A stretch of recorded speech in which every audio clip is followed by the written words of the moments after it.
Hello दोस्तों, कैसे हैं आप सभी लोग। आप सभी का कैरेट टीवी पर एक बार फिर से हार्दिक स्वागत है। हमने पिछले वाले वीडियो में समानता का अधिकार पढ़ लिया था। हमें भाग 3 के अंतर्गत 6 प्रकार के मूल अधिकार प्राप्त हैं।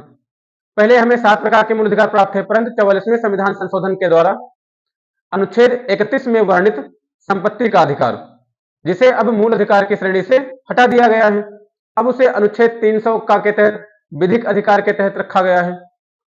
तो अब मूल अधिकार 6 मूल अधिकार बचे।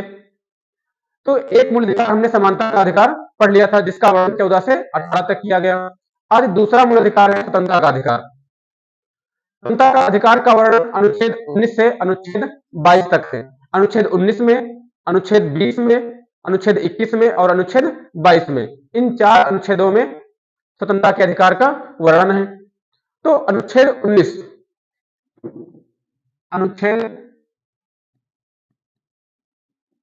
अनुच्छेद 19 में पहले 7 प्रकार की स्वतंत्रताएं थी, परंतु वर्तमान में अनुच्छेद 19 के तहत 6 प्रकार की स्वतंत्रताएं वर्णित हैं।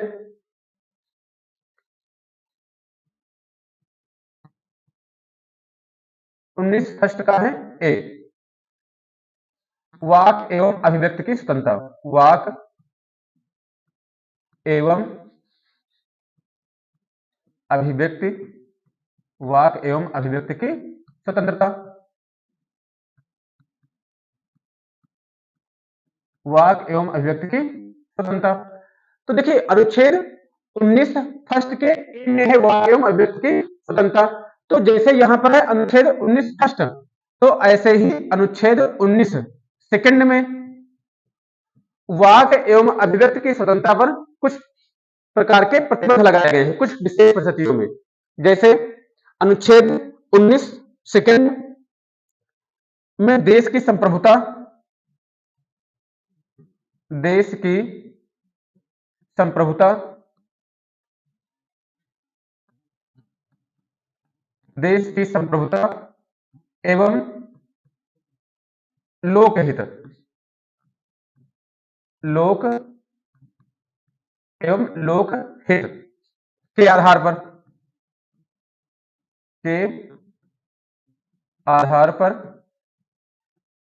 प्रतिबंध लगाया जा सकता है। के आधार पर प्रतिबंध लगाया जा सकता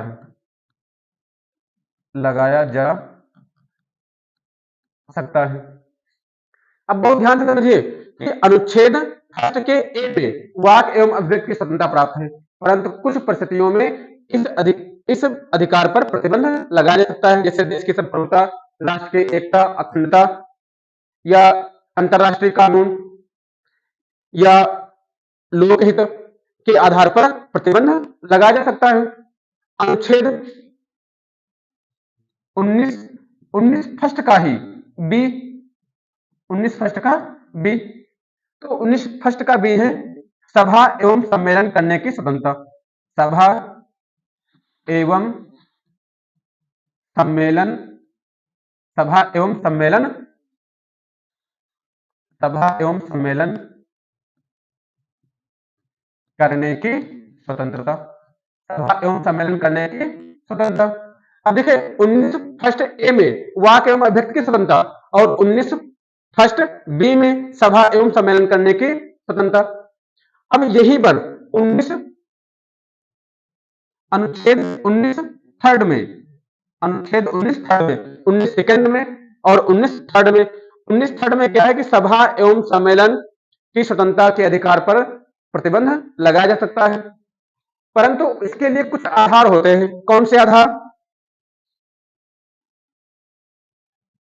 लोक व्यवस्था,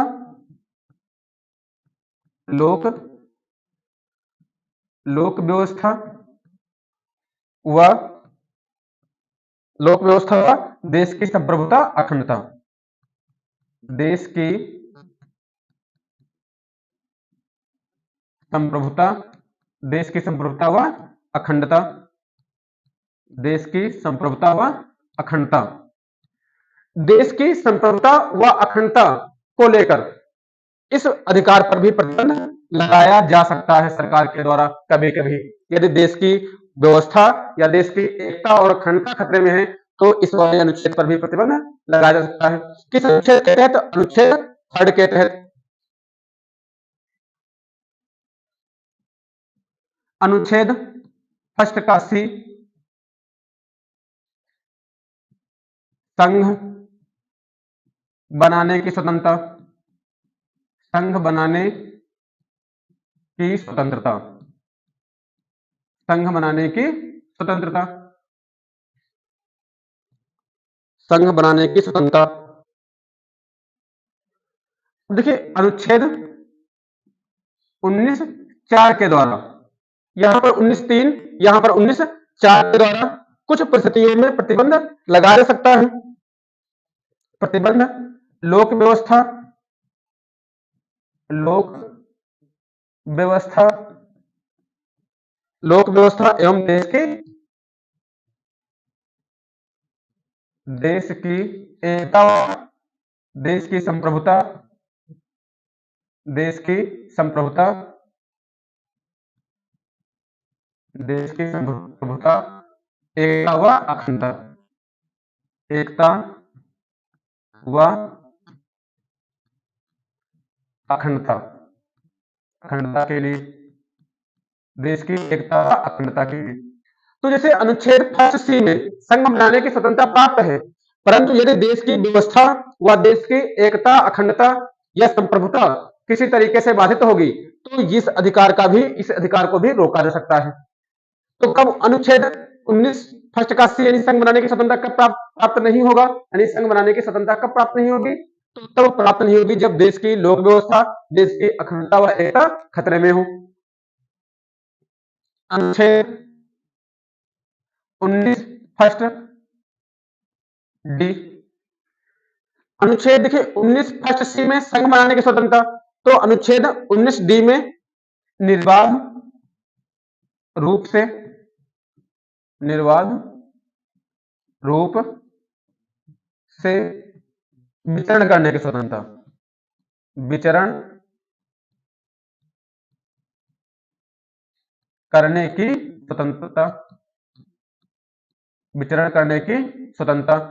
तो अनुच्छेद 19(1) ए में वाक एवं अभिव्यक्ति स्वतंत्रता, अनुच्छेद 19(1) बी में सभा एवं सम्मेलन करने की स्वतंत्रता, अनुच्छेद 19(1) सी में संघ बनाने की स्वतंत्रता, अनुच्छेद 19(1) डी में निर्बाध रूप से विचरण करने की स्वतंत्रता।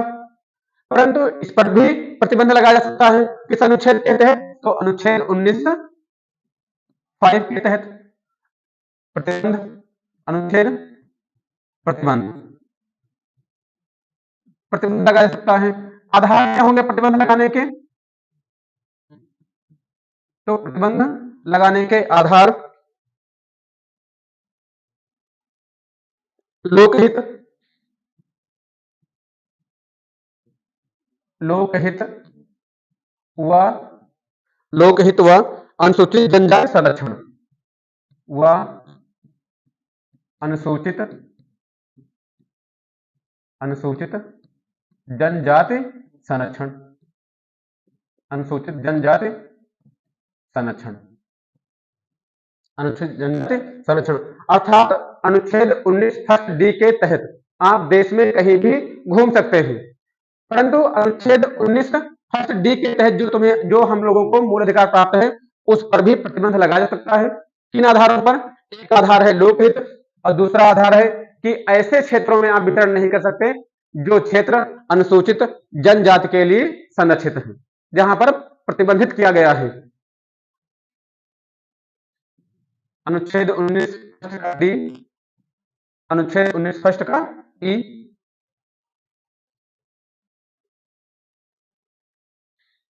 देश में कहीं बसने की स्वतंत्रता, देश में कहीं बसने की स्वतंत्रता, बसने की स्वतंत्रता, बसने की स्वतंत्रता। अब देखिए अनुच्छेद 19(1) ई के तहत देश में आप कहीं भी बस सकते हैं, परंतु अभी देखो 19(5) में प्रतिबंध लगा था निर्बाध रूप से विचरण करने की स्वतंत्रता पर। अभी अब 19 सिक्स के द्वारा प्रतिबंध प्रतिबंध आधार कौन कौन से होंगे?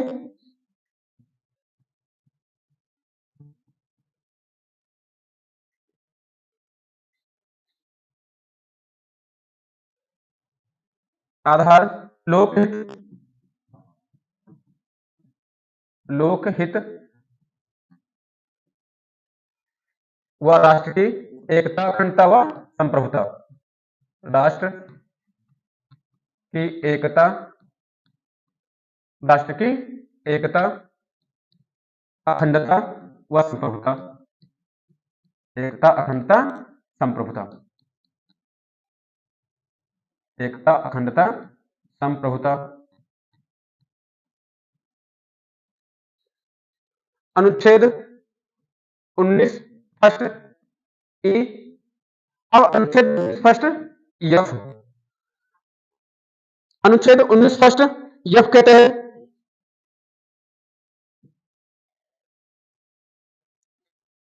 तहत था संपत्ति का अधिकार। संपत्ति का अधिकार, संपत्ति का अधिकार, संपत्ति का अधिकार। परंतु ये अधिकार को 44वें संविधान संशोधन के द्वारा 44वें संविधान संशोधन 44वें संविधान संशोधन 1978 द्वारा निष्कासित कर दिया गया। द्वारा निष्कासित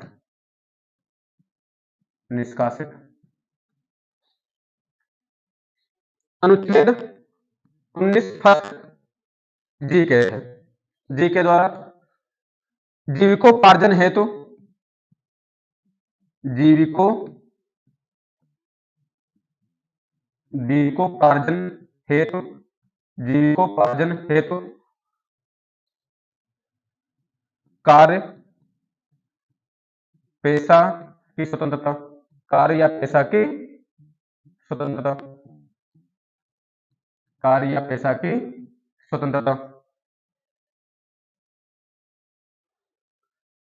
प्रतिबंध इस पर भी लगाए गए।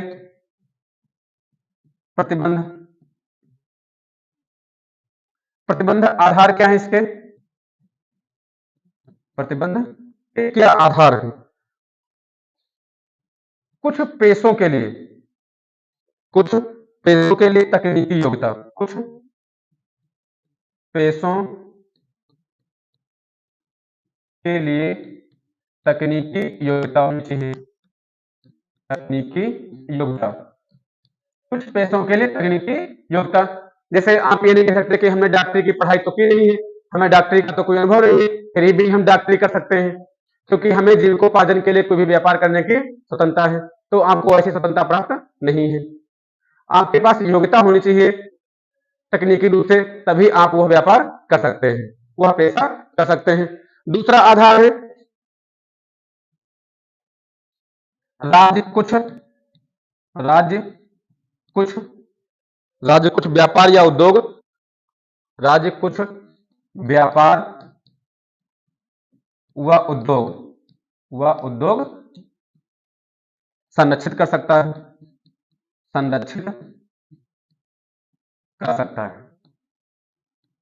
राज्य कुछ व्यापार व उद्योग संरक्षित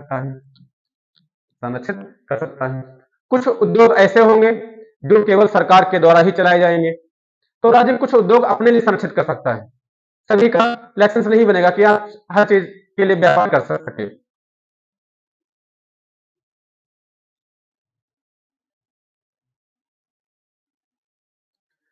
तो फिर से देख लीजिए, अनुच्छेद 19 फर्स्ट के तहत मूल संविधान में 7 प्रकार की स्वतंत्रताएं दी गई थी, परंतु वर्तमान में अनुच्छेद 19 फर्स्ट में 6 प्रकार की स्वतंत्रताएं वर्णित हैं। अनुच्छेद 19 फर्स्ट ए में वाक एवं अभिव्यक्ति की स्वतंत्रता, बी में सभा एवं सम्मेलन की स्वतंत्रता, सी में संघ बनाने की स्वतंत्रता, डी में पूरे भारत में निर्बाध रूप से विचरण करने की स्वतंत्रता, कुछ क्षेत्रों में प्रतिबंध है, ई में बसने की स्वतंत्रता, एफ में संपत्ति का अधिकार जिसे 44वें संविधान संशोधन के द्वारा निष्कासित कर दिया गया है, और जी में जीविकोपार्जन हेतु कोई भी पेशा या व्यापार करने की स्वतंत्रता। इन सभी अधिकारों पर कुछ प्रतिबंध भी लगाए गए हैं, उनके आधार हैं।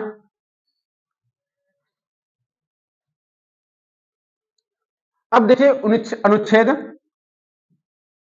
19 फर्स्ट ए में वाक एवं अभिव्यक्ति की स्वतंत्रता में क्या क्या शामिल है। वाक एवं अभिव्यक्ति की स्वतंत्रता में सुप्रीम कोर्ट ने समय समय पर क्या क्या शामिल कर दिया है। तो वाक एवं अभिव्यक्ति की स्वतंत्रता में क्या क्या शामिल है, कौन कौन सी स्वतंत्रताएं इसमें शामिल है।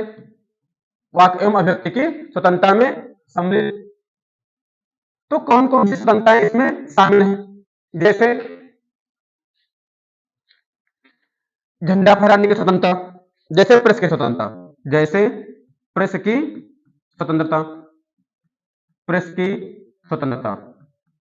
तो प्रेस की स्वतंत्रता किस अनुच्छेद के तहत, तो अनुच्छेद 19 फर्स्ट ए के तहत, यानी वाक एवं अभिव्यक्ति की स्वतंत्रता में ही प्रेस की स्वतंत्रता निहित है। दूसरा है व्यवसायिक विज्ञापन, व्यवसायिक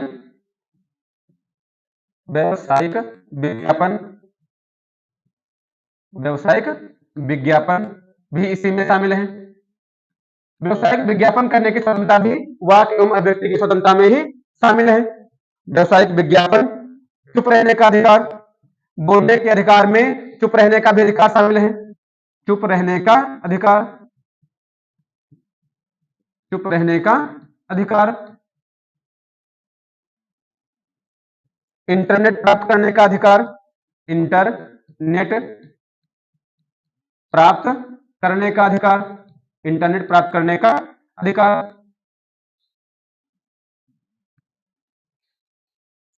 ध्वज फहराने का अधिकार, ध्वज फहराने का अधिकार, ध्वज फहराने का अधिकार, ध्वज फहराने का अधिकार,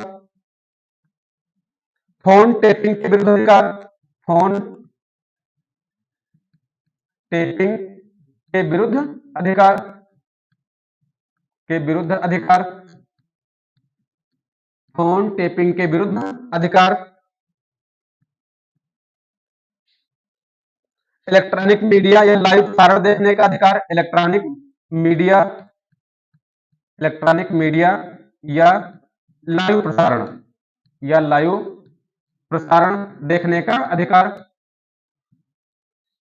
लाइव प्रसारण देखने का अधिकार, लाइव प्रसारण देखने का अधिकार, सरकारी गतिविधियां जानने का अधिकार,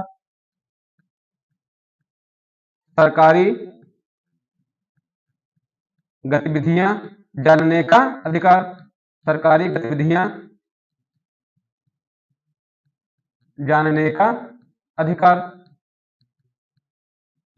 सरकारी गतिविधियां जानने का अधिकार, विरोध प्रदर्शन, विरोध प्रदर्शन करने का अधिकार, विरोध प्रदर्शन करने का अधिकार, विरोध प्रदर्शन करने का अधिकार, विरोध प्रदर्शन करने का अधिकार। अब देखिए अनुच्छेद 19 फर्स्ट ए के तहत, अनुच्छेद 19 फर्स्ट के तहत वाक एवं अभिव्यक्ति की स्वतंत्रता दी गई है। अब वाक एवं अभिव्यक्ति की स्वतंत्रता के ही अंतर्गत कितनी स्वतंत्रता प्राप्त है, तो प्रेस की स्वतंत्रता इसी के तहत है। व्यवसाय विज्ञापन करने की स्वतंत्रता, चुप रहने का अधिकार, इंटरनेट प्राप्त करने का अधिकार, ध्वज फहराने का अधिकार, फोन टिपिंग के विरुद्ध अधिकार, इलेक्ट्रॉनिक मीडिया या लाइव प्रसारण से न्यूज चैनल हम देखते हैं, तो इलेक्ट्रॉनिक मीडिया या लाइव प्रसारण का अधिकार, देखने का अधिकार, सरकारी गतिविधियां जानने का अधिकार, विरोध प्रदर्शन करने का अधिकार, परंतु बंद करने का अधिकार नहीं है। जैसे कुछ लोग भारत बंद, बंद करने का अधिकार नहीं, बंद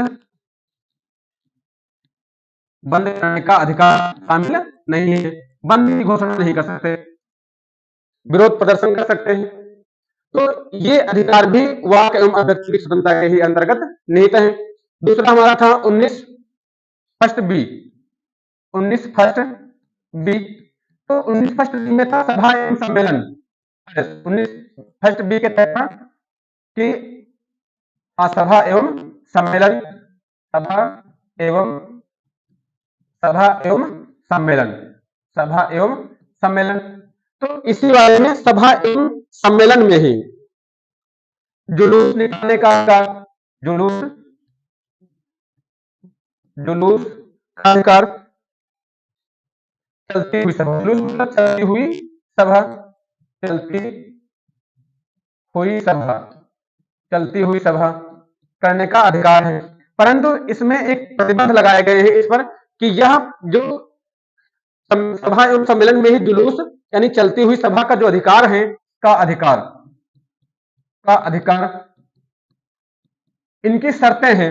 एक शर्त है कि बिना हथियार के, बिना हथियार, बिना हथियार, बिना हथियार, शांतिपूर्वक, बिना अधिकार, बिना हथियार और शांतिपूर्वक, शांतिपूर्वक, बिना हथियार और शांतिपूर्वक सभा एवं सम्मेलन कर सकते हैं। संघ एवं सम्मेलन में जो था, संघ एवं सम्मेलन में क्या क्या शामिल है भाई? तो संघ एवं सम्मेलन में संघ बनाने का अधिकार, तो संघ बनाने के अधिकार में राजनीतिक पार्टी बना सकते हैं, राजनीतिक पार्टी, राजनीतिक पार्टी बनाने का अधिकार शामिल है। इसी में कंपनी, राजनीतिक पार्टी, कंपनी, कोई संगठन, संगठन बनाने का अधिकार इसी में शामिल है।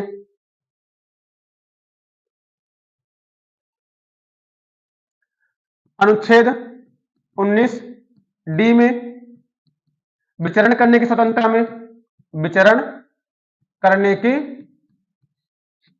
विचरण करने की स्वतंत्रता में ही, इसी स्वतंत्रता में विदेश जाने का भी अधिकार है, विदेश जाने का अधिकार, विदेश जाने का अधिकार और विदेश से वापस आने का अधिकार इसी में शामिल है।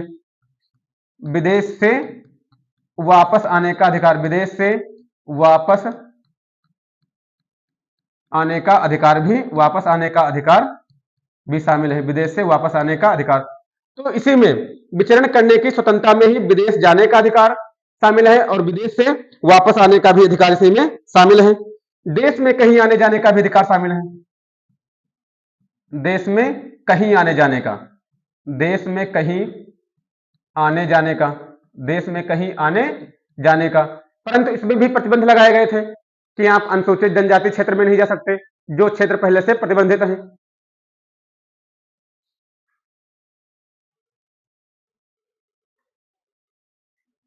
अब आगे है अनुच्छेद 20, अनुच्छेद अनुच्छेद 20, अनुच्छेद 20 में अपराध के लिए, अपराध के लिए, अपराध के लिए दोष सिद्ध के संबंध में संरक्षण, दोष सिद्ध, दोष सिद्ध के संबंध में संरक्षण, के संबंध में संरक्षण, में संरक्षण। अनुच्छेद कौन सा है? अनुच्छेद 20। अपराध के लिए दोष सिद्ध के संबंध में संरक्षण। इसमें 3 प्रकार के संरक्षण प्राप्त हैं। पहला संरक्षण है कार्योत्तर विधि से संरक्षण, पहला है कार्योत्तर विधि, कार्योत्तर विधि से संरक्षण, कार्योत्तर विधि से संरक्षण। दूसरा है दोहरी या दोहरे दंड से संरक्षण, दोहरे दंड से संरक्षण, दोहरे दंड से संरक्षण। और तीसरा है अधिकार, तीसरा अधिकार अपराधी को ही प्राप्त है आत्म अभिभ्रंशन, आत्म अभिशंसन, आत्म अभिशंसन से संरक्षण। आत्म अभिवंशन से संरक्षण। तो देखिए, कार्योत्तर विधि से संरक्षण, कार्योत्तर विधि से संरक्षण का अर्थ है कि किसी व्यक्ति को तब दंडित किया जाएगा, जैसे मान लीजिए कि इस समय पेन चुराने के लिए 1 माह की सजा है और हमने इस समय पेन चुराया है, और जब हमारे पेन चुराने का निर्णय आया उस समय पेन चुराने का 2 माह का दंड है। तो हमने जब काम किया था उस समय जितना विधि में दंड था वही दंड हमको मिलेगा, ना कि निर्णय के समय जो दंड है। तो इसमें क्या है कि कार्योत्तर विधि से संरक्षण मतलब जब हमने कार्य किया था तब उस कार्य के लिए दंड कितना था वही दंड हमें मिलेगा। ये नहीं है कि जब निर्णय आ रहा है तब दंड जो है वह दंड हमको मिले। तो दूसरा, एक तो आधार यह हो गया कि अपराध के समय दंड, अपराध के समय, अपराध के समय दंड का प्रावधान कितना था, दंड का प्रावधान कि अपराध के समय दंड का प्रावधान कितना था वही दंड दिया जाएगा। जब हमने अपराध किया, जब हमने पेन चोरी की, क्या उस समय पेन चोरी करने का अपराध, पेन चोरी करना कोई अपराध था या नहीं था? हमने पेन चोरी किया इस समय, और इस समय पेन चोरी करना कोई अपराध नहीं है, परंतु कुछ समय बाद पेन चोरी करना एक अपराध हो गया। तो यदि बाद में पेन चोरी करना एक अपराध हो गया, बाद में पेन चोरी करना एक अपराध हो गया, कानून बन गया, और हमने जब पेन चोरी किया था तब कोई कानून नहीं था, तो हमें पेन चोरी करने का कोई अपराध नहीं माना जाएगा। तो ये वाला पहला हो गया कि कार्योत्तर विधि से संरक्षण, कि कार्य करते समय दंड की जो मात्रा है वही मात्रा मिलेगी। कार्य करते समय अगर दंड का प्रावधान है तभी कार्य को अपराध माना जाएगा, वैसे नहीं। दोहरे दंड से संरक्षण, दोहरे दंड से संरक्षण कि किसी को एक ही बार दंड दिया जाएगा, एक बार दंड मिलेगा, केवल एक बार, केवल एक बार दंड, केवल एक बार दंड, केवल एक ही बार व्यक्ति को दंड दिया जाएगा। ये नहीं कि आज हमने पेन चोरी कर लिया, हमको दंड दे दिया गया, कुछ समय के बाद फिर से वही मामला खुल गया और फिर से हमको दंड दे दिया गया। तो किसी को 2 बार दंड नहीं दिया जाएगा, केवल एक ही बार दंड दिया जाएगा। वह भी दंड कितना, जब उस व्यक्ति ने वह कार्य किया था उस समय दंड कितना था, उस समय दंड का प्रावधान क्या था, तो उतना ही दंड मिलेगा। निर्णय के समय दंड बढ़ गया हो, यदि कम हो गया होगा तो कम किया जाएगा।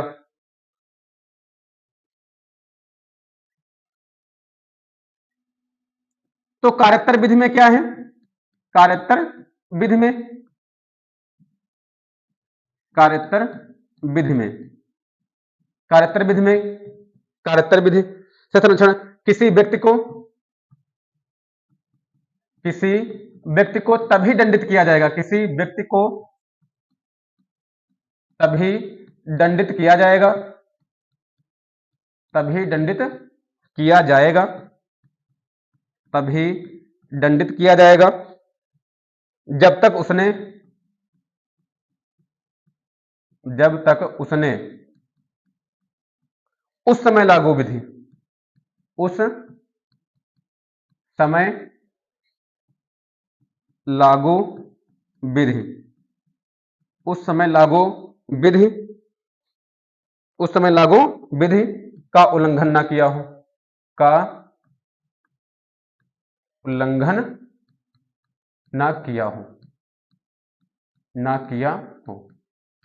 यानी वर्तमान में जो कानून है अगर उसके खिलाफ हम कोई काम कर रहे हैं तभी हमें दंडित किया जाएगा। हम कोई काम कर रहे हैं, वह काम वर्तमान समय में अपराध नहीं है, परंतु बाद में नया कानून बन गया और कहा गया कि यह कृत्य जो है अपराध है, तो बाद में हमें दंड नहीं दिया जाएगा। अपराध करते समय, पहला पॉइंट ये मान लीजिए, अपराध करते समय जो दंड है वही दंड मिलेगा। अपराध करते समय, अपराध करते समय, अपराध करते समय जो दंड है, जो दंड है वही मिलेगा, वही मिलेगा। कि जब हमने अपराध किया था तब दंड की मात्रा कितनी थी। तब अगर दंड की मात्रा 1 माह थी तो हमें निर्णय के समय 1 ही माह मिलेगा, भले निर्णय के समय सरकार ने कानून बनाकर 2 माह कर दिया हो।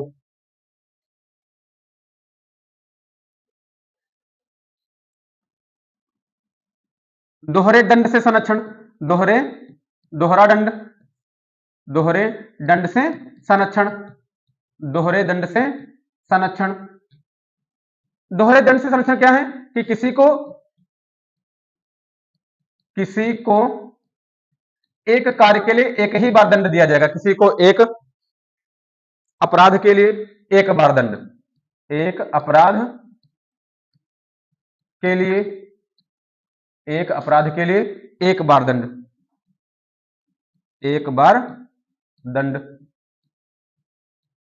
एक बार दंड दिया जाएगा, एक बार दंड दिया जाएगा। परंतु केवल न्यायालय एवं अधिकरण में। कहा? न्यायालय एवं अधिकरण में। न्यायालय एवं अधिकरण केवल एक ही बार एक अपराध के लिए दंड दे सकता है। विभागीय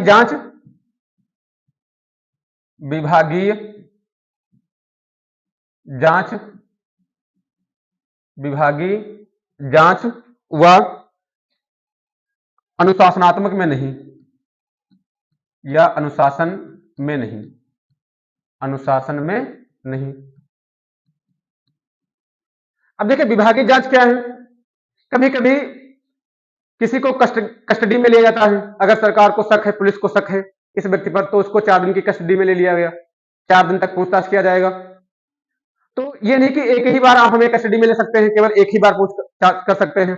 आप दोबारा भी पुलिस कस्टडी में ले सकती है पूछताछ करने के लिए, दोबारा भी कस्टडी में ले सकती है पूछताछ करने के लिए। तो विभागीय जांच में छूट है। विभागीय जांच में एक से अधिक बार कस्टडी में ले सकती है पुलिस। अनुशासन में एक से अधिक बार। आत्म अभिशंसन क्या है भाई? आत्म अभिशंसन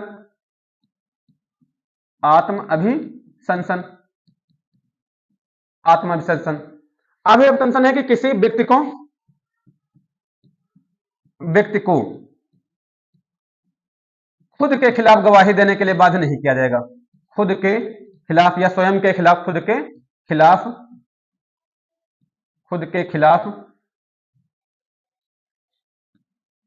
खिलाफ न्यायालय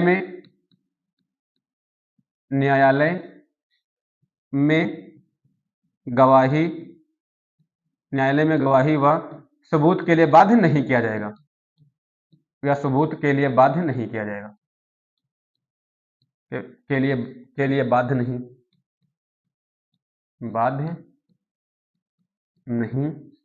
किया जाएगा, के लिए बाध्य नहीं किया जाएगा।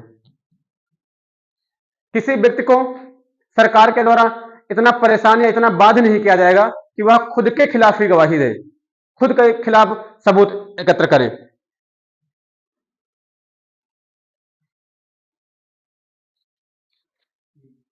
केवल आपराधिक केस में है ऐसा, केवल आपराधिक केस में, केवल आपराधिक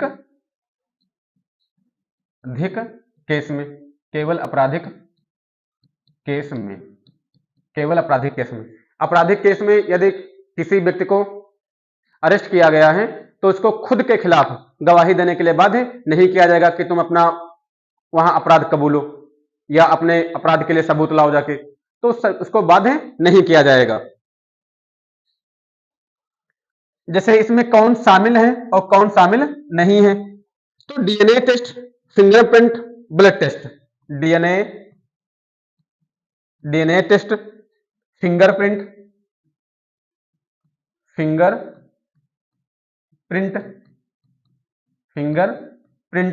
ब्लड टेस्ट